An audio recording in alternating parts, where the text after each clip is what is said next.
A mother stormed into my classroom demanding that her son's 97% be raised to a perfect 100. When I showed her the single question he got wrong, she said I should just delete that question from the test entirely. When I refused, she threatened to contact the superintendent for psychological harm. Apparently, perfection was her son's human right. During a conference, a father told me his son shouldn't have to study history because Americans create history, not memorize it. He proudly said his boy was learning about battles through video games. That's interactive education. He seemed genuinely offended that the curriculum didn't include Call of Duty as a primary source. One mom was furious her daughter got detention for wearing what was basically a sports bra to class. "It's not inappropriate," she yelled, "it's Versace." She insisted expensive fashion should override the dress code and said my teacher salary disqualified me from judging high-end attire. A mother claimed her child had an emotional allergy to the number 8. She wanted me to avoid writing or saying it in math lessons. When I asked for medical documentation, she sent a note from a wellness consultant that looked suspiciously like her own handwriting. The principal actually had to hold a meeting about it. A father complained that the class hamster, Muffin, was too low status for his gifted daughter.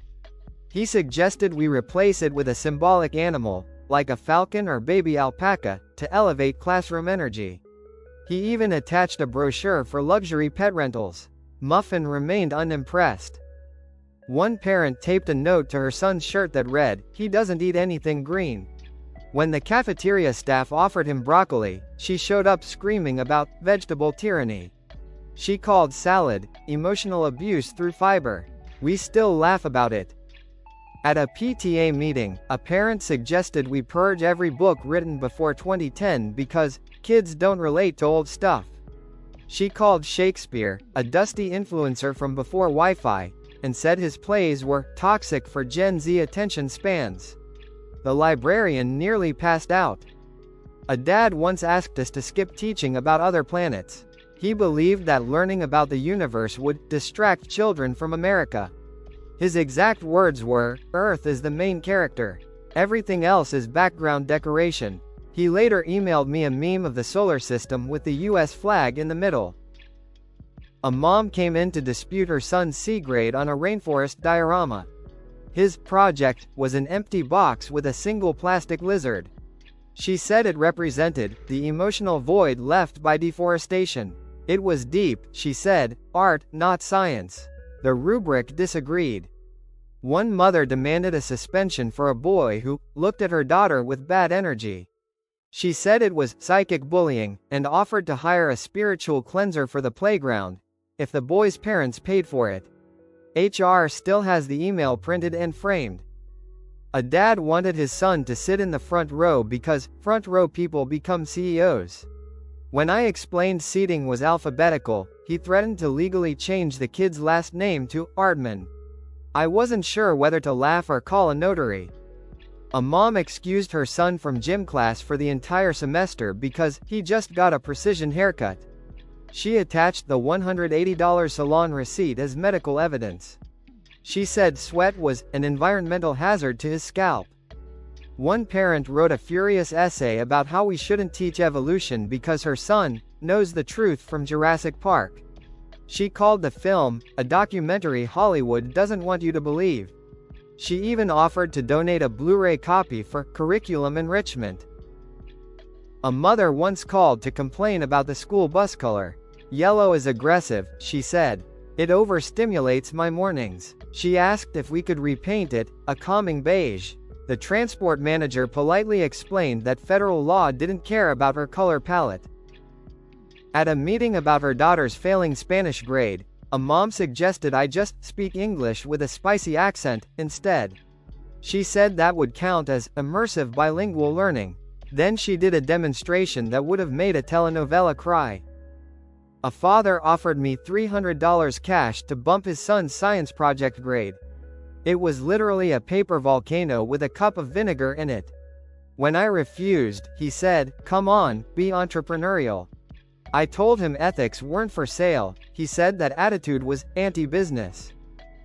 One mom demanded we cancel fire drills because alarms make children anxious. Her proposal: send a polite group text in the event of a fire. They'll evacuate calmly, she said, because nothing says calm like trying to text through smoke. A woman brought in her daughter's calculator, insisting it was defective. Her logic: new batteries equals perfect answers, so any wrong results were the school's fault. She wanted the IT department to recalibrate the math. A dad accused a girl of bullying his son because she beat him in the spelling bee. She humiliated him intellectually, he said. He wanted her disqualified for psychological aggression. The judges politely declined to rewrite the dictionary. A mom emailed every teacher to announce her son would no longer be doing homework, citing family bonding nights. Their evening schedule included dinner, journaling, and manifestation time. Homework, she said, clashes with our abundance energy. A parent once called to excuse her son's absence because he was in a creative slump. He was 7. She said he needed a mental reset to reconnect with his inner artist. She asked me to send home watercolors to help unblock his spirit. A furious father insisted his daughter's B+ on a Roman Empire essay was genetically impossible. He brought a printout from a DNA ancestry site claiming they were descendants of Caesar. He said, "This grade dishonors the empire." I almost saluted. A mom wanted her son exempt from all group projects because he's a visionary. She said collaboration would dilute his genius. Her suggestion: he works alone while the others observe greatness. I told her group work was part of the grade. She called that academic oppression. Another parent accused the cafeteria of cultural bias for serving tacos on Tuesdays. Not because of stereotypes, but because her Irish-American son felt excluded. She suggested mashed potato Mondays for inclusivity. The cafeteria manager just blinked. A dad once asked me to potty train his 7-year-old. He said they were too busy at home, and figured teachers handle that kind of thing. He even offered to pay me $50 weekly for results. I told him our curriculum didn't cover toilet logistics. A mom sent a note asking that her daughter be excused from learning about the Civil War because conflict energy isn't healthy. She suggested I let her read about friendship and rainbows instead. It was 8th grade U.S. history. Another mother launched a campaign to replace our bulldog mascot. Bulldogs are fat and lazy, she said. It sends the wrong message. She proposed a gazelle mascot to inspire movement. She even called the local news about our unhealthy symbol crisis. A father emailed saying his son failed a spelling test because he's a visual learner, not a letter learner. He wanted him to draw pictures of the words instead. I replied that doodling wouldn't help on standardized exams. One mom said her son didn't cheat, he just had collaborative learning syndrome. She said his brain naturally seeks help. The fake doctor's note she sent looked like it was made in Microsoft Word, complete with Comic Sans. A mother said her daughter was terrified of the globe. She wanted me to remove it from the classroom because the idea of so many countries gives her existential dread. She suggested replacing it with a comforting local map. The geography teacher almost resigned on the spot. A father argued that his son's time on the basketball team should count as math credit because angles and arcs are geometry. He called it kinetic mathematics.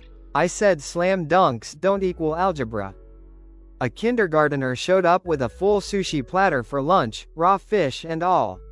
After we stopped him from eating it, his mother accused us of culinary discrimination.